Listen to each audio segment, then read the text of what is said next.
So the other day I was out and about getting stuff done and I decided to do a little Q&A. So I am going to roll that footage here and answer a bunch of questions that you guys had over on Instagram. My Instagram is lex.fitzgerald if you want to go and hang out there and say hello. But I really hope that you enjoy this Q&A and let me know in the comments below if you have any other questions that I can answer, and maybe I will do a part 2 follow-up to this video. Alrighty, this will have to do. Let's see, does that help anything? No, the sun is just like smacking me in the shirt. Okay, hi, welcome to today's video. We're just going to be hanging out here and I'm going to be answering some questions that you guys have. I haven't eaten and I need to eat food, and we're just gonna do it while I'm hanging out with you guys. They were like, do you want ketchup? And I was like, yes please. And then they were like, okay, here's no ketchup. Let's get this show on the road. Oh my goodness, look at that. Look at that. So my In-N-Out box just turned into a tripod and it's a beautiful thing. Now you guys can actually see what I look like. Hi, hello, I'm eating In-N-Out, if you haven't figured that out from the first like 40 minutes of this video. Are you sure you are done with having babies? Let's just start this off. Do I wish I could have 8 million children? Yes. Is my body like, Lex, please stop having 8 million children? Also yes. There's just other things that we want to do. There also will come a point in time where I will, as a mom, get very overwhelmed and like chronically overwhelmed and not be able to handle the amount of children that I have. I don't like that feeling. 4 is a really good number. Could I handle 5? Yes. Do I want to have 5 children and like constantly be navigating like the needs of 5 children? You know, it's exhausting having 4. 5 would be a lot. The reason why I struggle to say though that we are officially 100% done having children is because neither one of us will do anything about it to make it definite. Dan won't, I won't. So it's like, we've never had like an oops or like an unexpected pregnancy before. All of our pregnancies have always been planned. So, I mean, we're good at preventing just as much as we are at like getting pregnant. And so that's cool. And like, I feel like we should be okay, but you never know. You just never know. And yeah. So the answer is like, yes, we're done having kids, but there's always a chance that we could get pregnant. And if that was the case, we would be so excited and just know that the baby was meant to be here and God has a greater plan than we do. Best advice / tips for first-time moms. And yeah. Best advice, tips for first-time moms. You doing everything. You don't have to do everything. This is the best advice I can give you. You do not have to do everything. You doing everything does not equal you being the best mom that you can be. You delegating and receiving help and knowing when you're spread too thin and your cup's too empty, and doing what you need to do away from your children to refill your cup or to not be spread so thin is you being the best mom that you can be. If you think for 1 second that moms like me who have 4 kids are doing every single thing entirely on their own, we are not. And I don't have help. Like, I don't have a nanny. We don't even have a babysitter right now. I don't have any friends that like I've like dropped off my kids at or anything along those lines. But I'm still, as a mom, not doing it all on my own.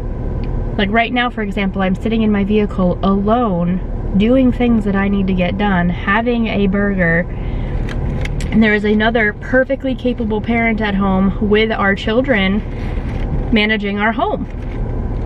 And so if you have somebody who reaches out to you and you trust them, and your mom is telling you it's okay,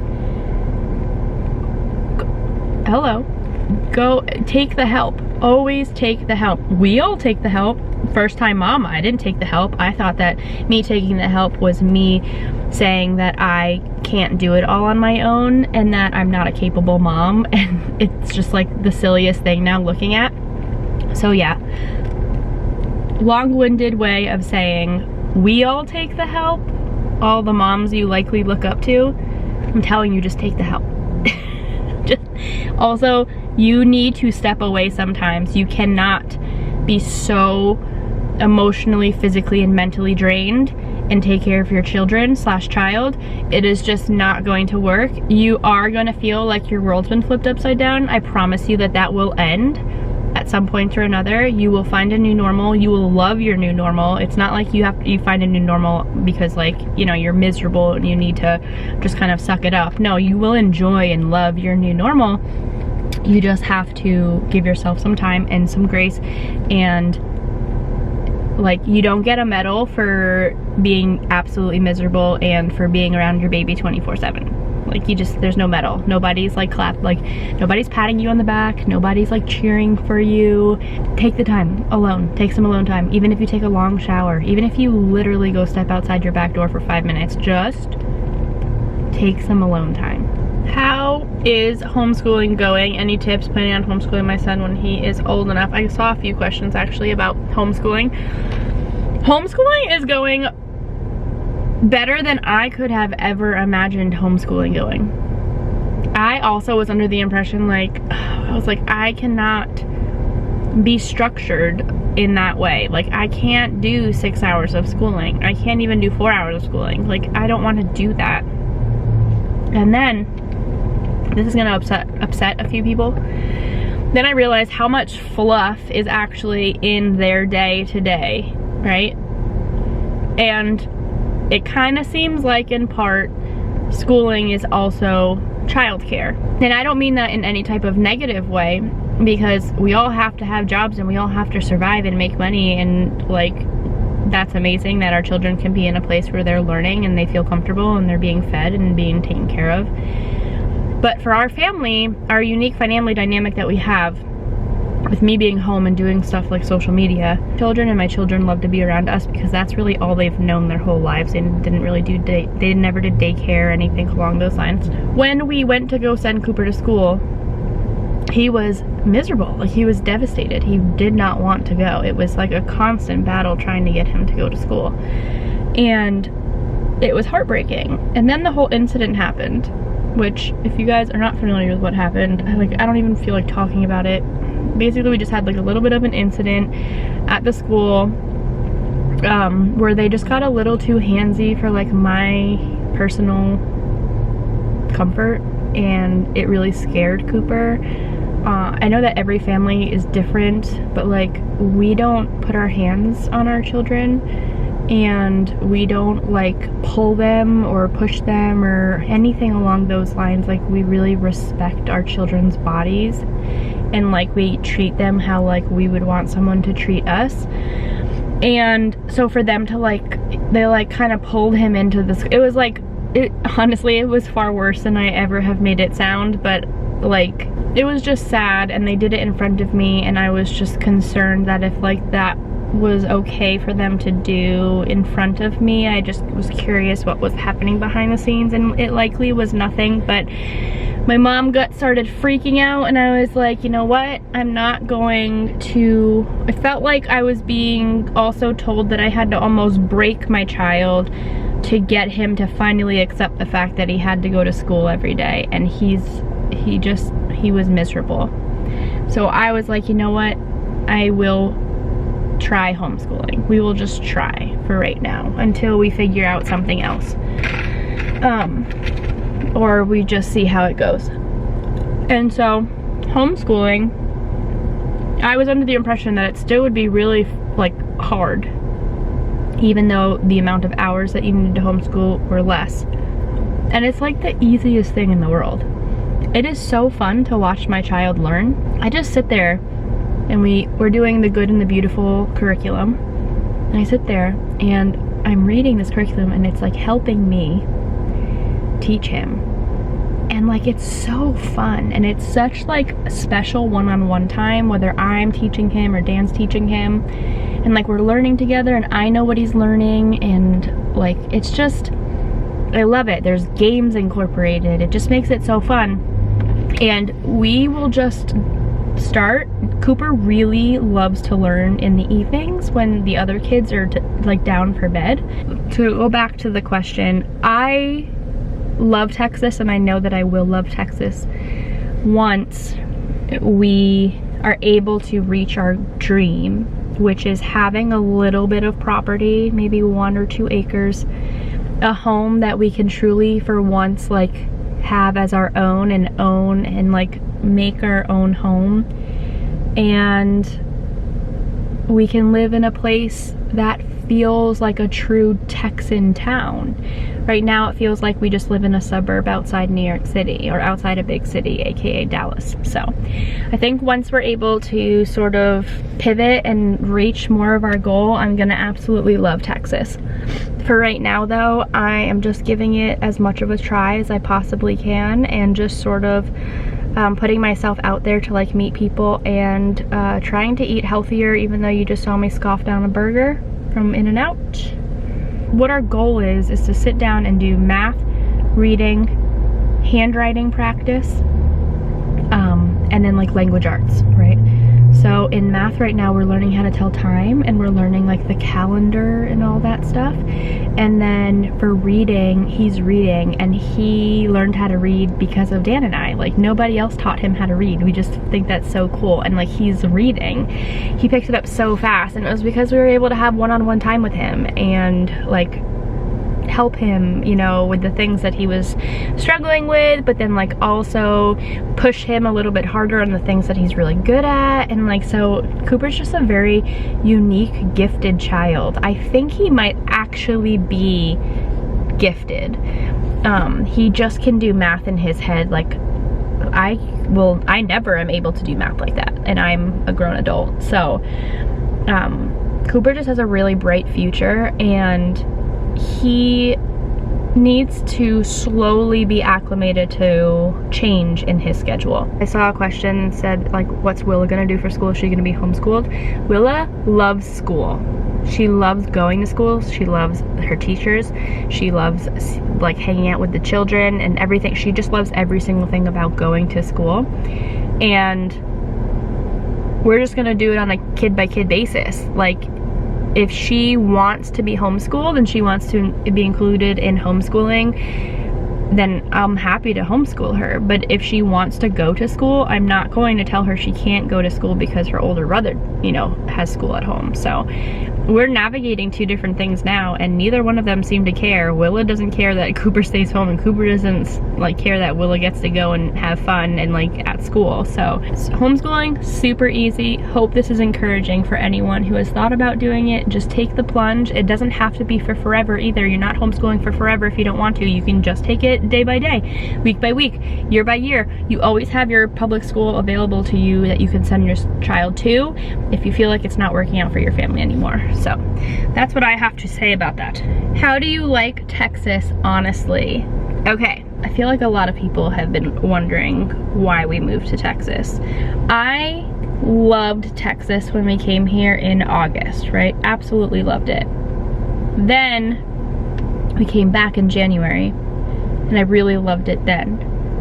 But then as I was more and more pregnant, and this was like record number heat in the summer, I was so uncomfortable. I'm so uncomfortable in my body right now. I'm so overweight and just feel icky that we've not all, and then on top of that, having a newborn, we haven't explored anywhere. We haven't gone anywhere. We've been very financially tight with everything. Like, we hit a serious couple of road bumps financially. We did not have any type of additional money that we could use towards anything.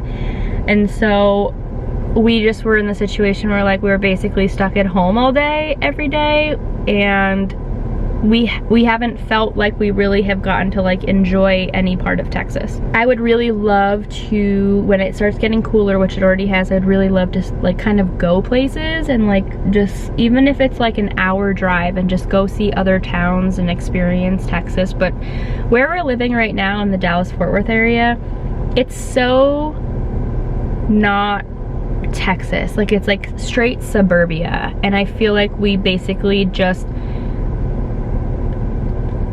took where we grew up living and kind of plopped it over a few states, and now we're just living in the same place, but it's just much hotter. The reason why I haven't really answered this question is because the conversations that are taking place behind the scenes are me saying to Dan, like, it's not really fair for me to say I don't like Texas right now, because what I don't like has nothing to do with Texas. For a while there, I wasn't making any friends and I felt really lonely and isolated. Newbornhood will do that to you.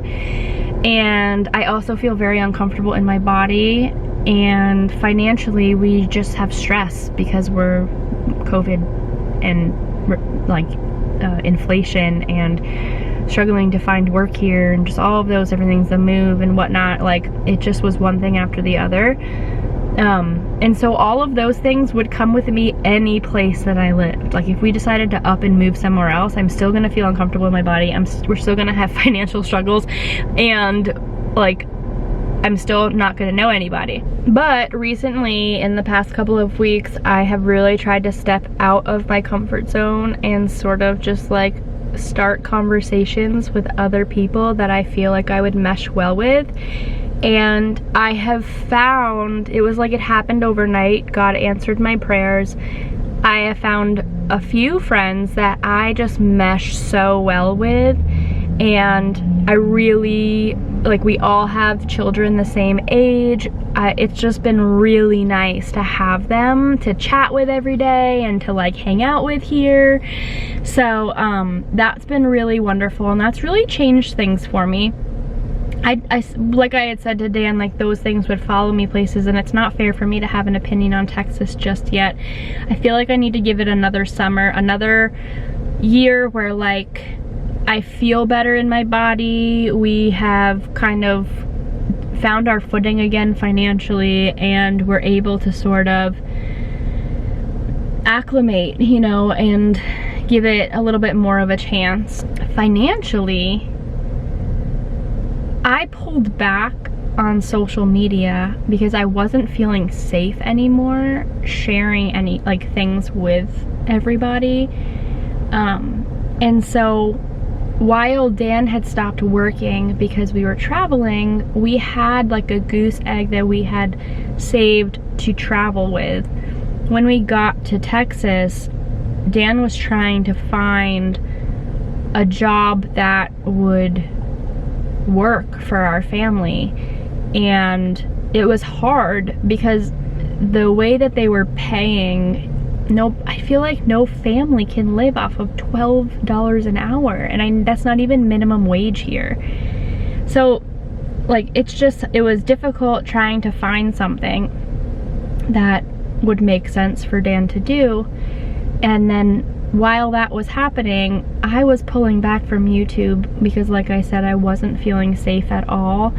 Just so much happens behind the scenes, and like, it just gets so scary sometimes. There are some truly like lost people out there who will go above and beyond and do anything they possibly can to just like try to destroy someone's life.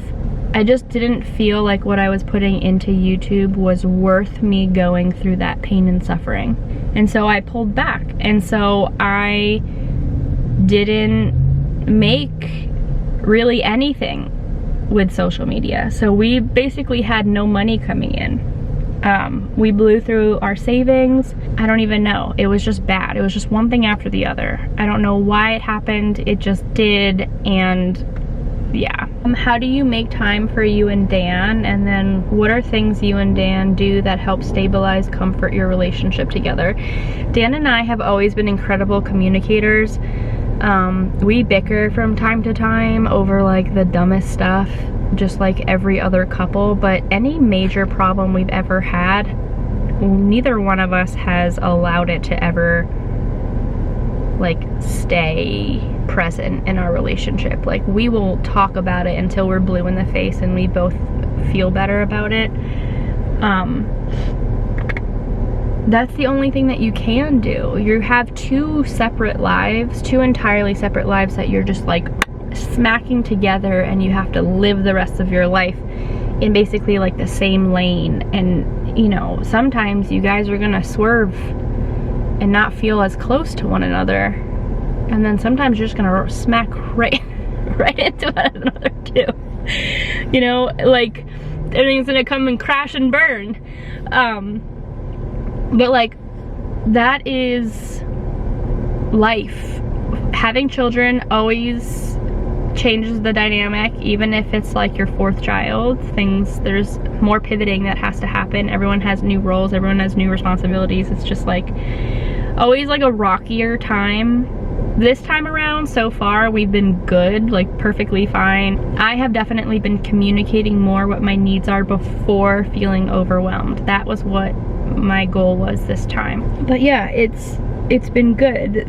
We have alone time at nighttime on the weekends when all of our kids go to sleep. Like tonight, for example, our kids will go to sleep, and then Dan and I will hang out on the couch. We will get work done, we'll chat with each other, we'll look at things together, we might watch a show together, and we just kind of like hang out with one another alone. And that has always been kind of what we've done both on the road and here while living in Texas. I have a few of the same questions. What turned you to YouTube, and tips for someone wanting to start a YouTube channel, and then how do you get promotions? I'm assuming you mean like campaigns and stuff like that. YouTube started off for me back in 2016, like early 2016. I like barely even knew what vlogging was. I just picked up my camera one day after doing like pregnancy updates and started walking around, and everyone started to really like that, and so I just kept doing it, and then it just snowballed into what it is today. I never like sought after being a YouTube person. It just kind of happened that way. As far as tips that I have for people, I'm a little jaded by YouTube. YouTube really needs to step it up with safety. Like, there's no reason why I can't block someone from seeing my videos. Like, why is that? If somebody's harassing me or trying to harm my family or hurt my family, why are they still able to watch my videos? The only thing that it's doing is preventing them from comment if I want to like block them. So like, I don't understand that. On Instagram, even on TikTok, there's so many features that are meant to protect the creator and their family, and I feel so much safer over on those places. If you're gonna do YouTube, pick a niche. Vlogging is not a niche anymore. Family channel, don't even bother. It's not worth it. It's not safe.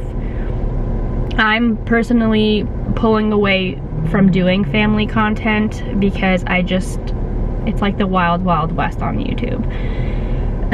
I've been doing more videos of just random things that I enjoy doing, videos I like to watch, that type of thing, and that's why you don't see my family or me really as much on YouTube.